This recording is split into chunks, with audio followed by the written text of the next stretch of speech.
திமுகவுல இருந்து ஒரு எம்எல்ஏ வந்திருப்பாங்களா, ஒரு எம்பி வந்திருப்பாங்களா, ஒரு கட்சிக்காரங்க வந்திருப்பாங்களா? நான் அரசாணி 2 மாசம் கழிச்சு கனிமொழி உள்ள வருது. அது வரைக்கும் நீலகிரி உட்பட எத்தனை பேர் வந்து பார்த்தாங்க?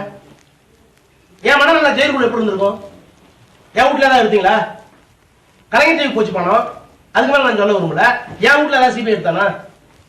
யாரும் என்ன தாக்க வந்தீங்களா? நான் வந்து ஒண்ணு சொல்லப்பா. திமுக ரெப்ரசன்ட் யாராவது தலைவர் வந்து துறைமுகம் அனுப்பிச்சு வச்சாரா? இல்ல இல்ல, ஒரு அமைச்சர் வந்தீங்களா? தலைமைக்கு வந்து வரல. நீங்க சொந்த பாசத்துல ரயில இருந்திருப்பீங்க. அண்ணாவோட பல்லவன கேளுங்க. நாங்க எல்லாம் வந்தோம்.